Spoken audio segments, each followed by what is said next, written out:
y estamos acá trabajando estas dos Goodyear que están mucho mejores atrás. ¿Sí me entiendes? Good morning, YouTube. So, just preaching.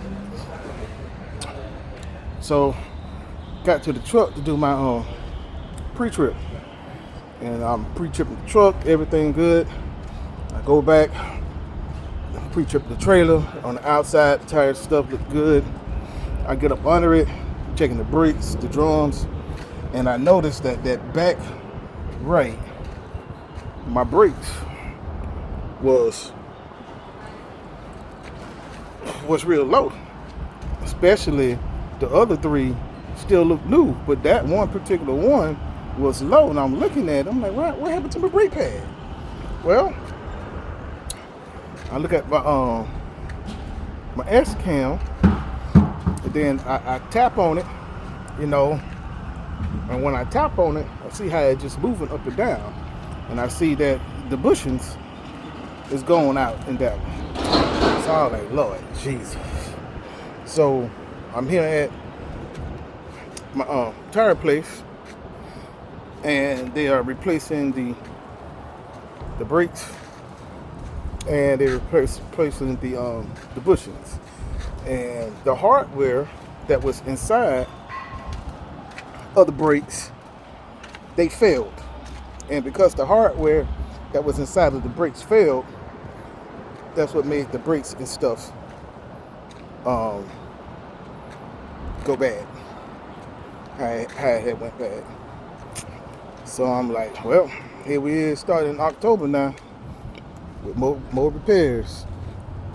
More repairs.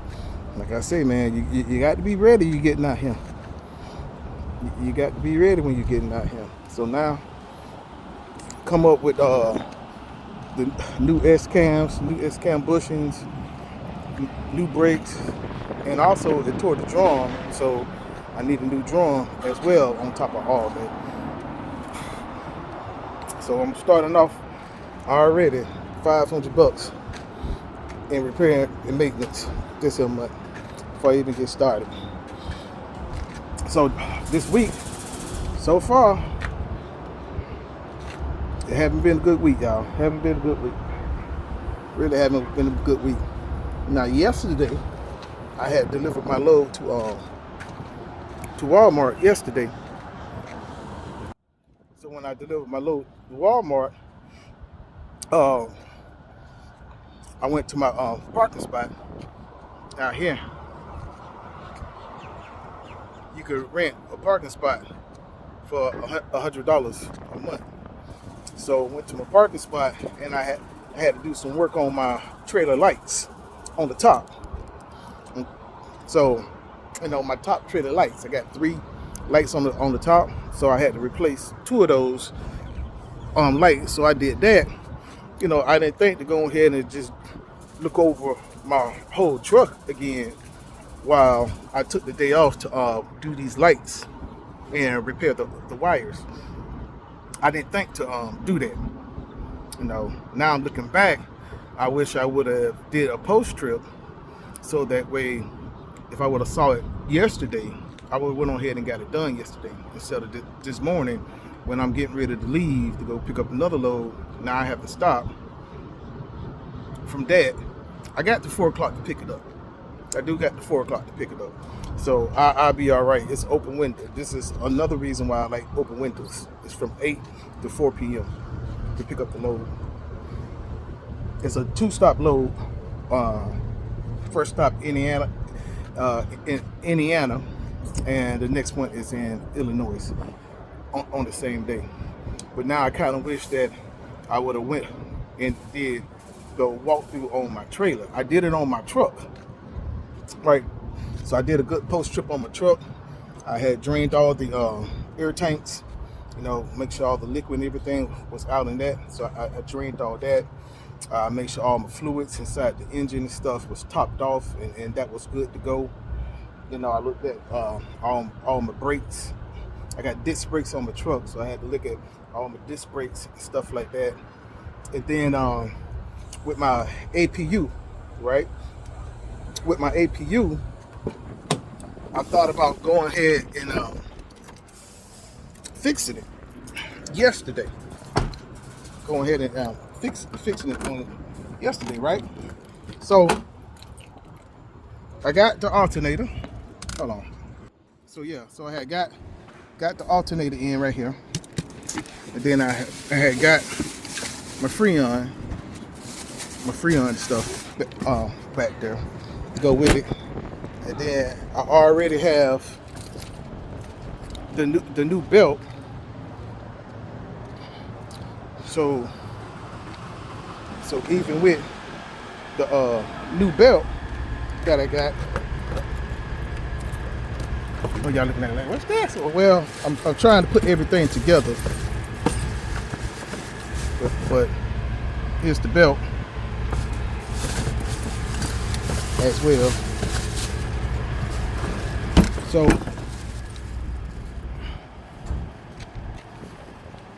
So I was gonna fix the APU, but then it started raining.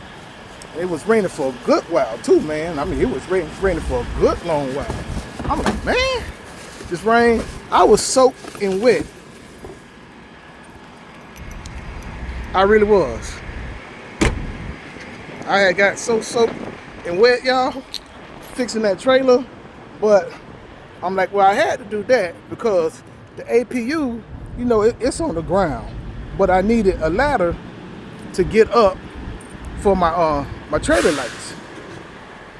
Right? So I needed a ladder for that. So I took the ladder from my house, you know, for that, because I already had put on the new dryer, right? So I already put on the new dryer. So I just got to do the AC, and I already had vacuum out everything as well. So all the Freon and everything was vacuum out. Everything was vacuum tested to make sure how everything is. With that, it was no leaks. So I had vacuum out everything, and there was no leaks at all. So, which was good for me with it having no leaks, right? So I just got to replace the put on the new air AC compressor, which that was also tested for leaks and everything like that too. So it comes with all the new O-rings and everything to hook it all up. So I'm pretty confident that I just got to hook everything up right, make sure everything is tight, and then there's not going to be any leaks. Now I don't have the vacuum to even test it, right? So I don't have that to even test it when I do it. So I'm just gonna be doing it on the wing and the prayer, y'all.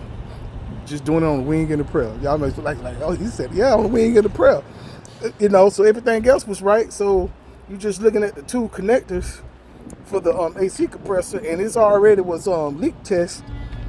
And then I have a 2-year warranty on the part too, if it is leaking anywhere else. So I'm like, well, okay, as long as I put the seals and everything on right, I should be good. Now I'm gonna do it, and I'm gonna put everything on, right? And when I put everything on, I'm gonna put the Freon and stuff in. I'm gonna put the Freon and everything in it, and I'm just gonna ride out with it. And then if I see that I get the code that is low on Freon or something like that, then I will come back to the house and just redo it, vacuum test everything, find out if there's a leak somewhere. But I don't think that it would be a problem. I really don't think that there'll be a problem. And the AC compressor already came filled with oil as well, so I think that that's okay with it being filled with oil and stuff. So yeah, so that's what's going on right now. It is, what today is? Wednesday. That's what's going on Wednesday morning. Again, y'all be safe out there. Owner ops, you get out here, you got to make sure your money right, man. You got to make sure your money is right, because if it ain't right, you're going to be having these things and you're going to be riding on the wing in a prayer, hoping you don't get stopped. It'd be better if they wasn't having all these blitzes and you know, they checking out everything and pulling everybody in all these scales and things like that. But if they doing that and they pulling everybody inside the scales and stuff, you got to make sure your truck is right. You got to make sure your truck and your trailer is right. You know, because you're going through these scales and they're gonna have all these cameras and stuff like that. So yeah, man, you got to be right, man. You got to be right. Don't get out here with no money. Don't do that. Do not get out here with no money. I do not recommend you get out here with no money. You're going to get out here, have you some money, be disciplined when you're making money, and saving that money. Only take what you need to survive until you build up plenty of money inside your maintenance account. Because last month, what I just spent, and then this month, what I just spent, you know, and like I said, it's just a good thing that I took Tuesday off so I could do the trailer lights and stuff myself. I wasn't finna pay somebody $185 an hour to do a job that only takes about, it took me a little bit over an hour to do it because I was on a ladder. That was the other thing. I was on a ladder, so I had to move the ladder 3 times. From the left to the middle to the far right, I had to move that ladder because after I did the new wires and stuff, and then I had to use butt connectors and then the heat shrink wrap. I had to do all that. Then I had to put the new loom on the wires. Then I had to make sure that they were secured so the wires won't be flapping around and stuff. You know, that took me about an hour, 15 minutes in the rain to do. Yeah, about an hour, 15 minutes in the rain. So yeah, man. So that's why I got to do it. But y'all take it easy.